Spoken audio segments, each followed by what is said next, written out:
Hello guys, ito yung isda may plastics. Mag-ingat kayo guys dahil may plastic siya. Ito guys, alam mo sa iwa, no? Sa iwa pa naman siya. Gilitan nyo dito. Sugatan nyo dyan. Tapos ganun.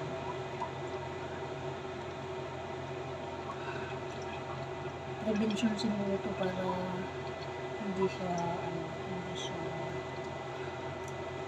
masisa sa kakahawak o kabababad sa iyo.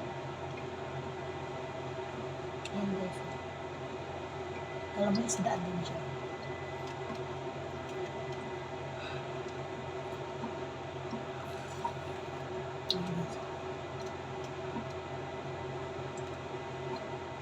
Para hindi nyo makain. Bakit kayo ginaganon ninyo?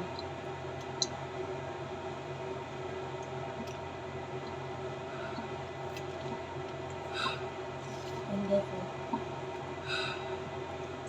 Kakala mo ano siya, sariwa.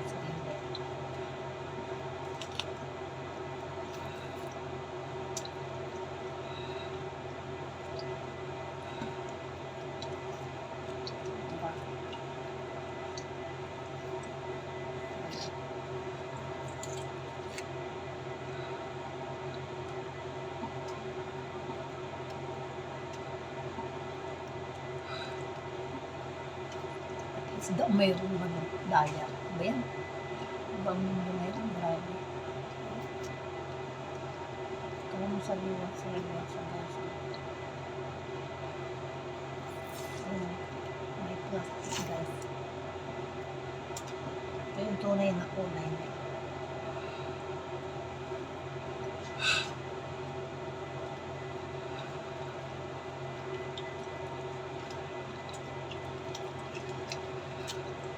Panood ko lang din to guys, kaya lang renay ko ba? Kasi mukha kang sa video.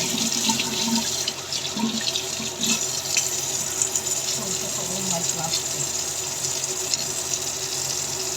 So, mag-ingat kayo guys, kasi parang tunay din siyang isda. Pero hindi siya, ito yung tunay.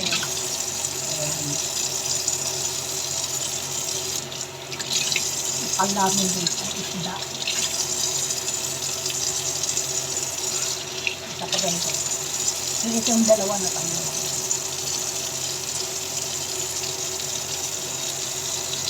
Ito may tulihan kung bakit kailangan nilagyan nito.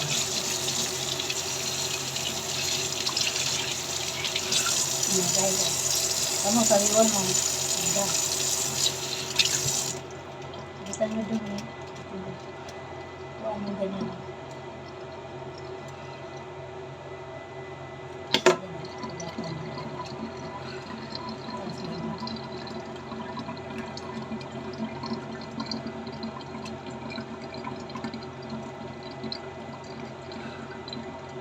Ganun pala kung kinanaw. No? Ayun.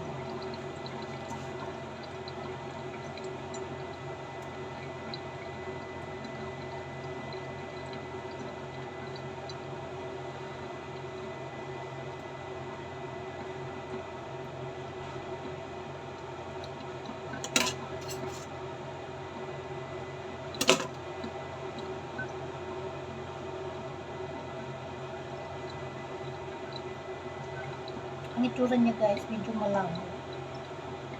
Ang nag-price ko yung plastic.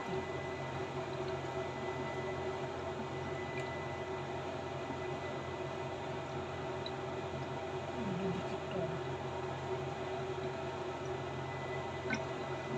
Ano plastic to? Walang ano.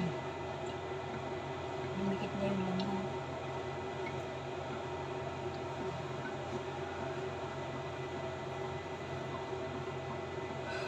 Na guys yung laman, pero ito yung plastic. Isda. Kaya na siya guys.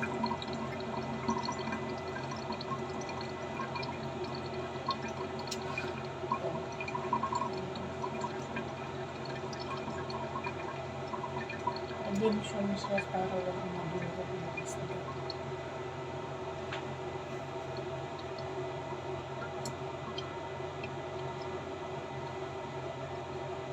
Nakakasirang lagyan pa ng plastic, nakakasira ng ano to eh.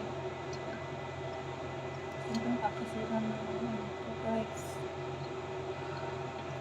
Wala natin sariwang pa na kain natin dito. Kasi may plastic siya. Ayun, kaiba siya ro. Plastic yan. Alam mo yung isda.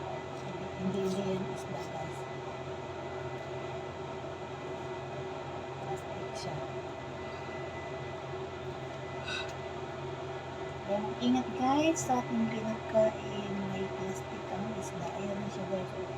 Yung natanggalan ng cover yan ang kulay niya.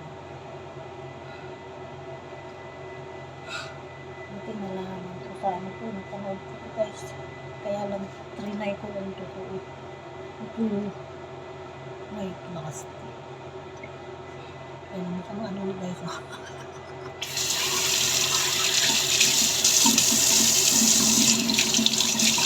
May plastic.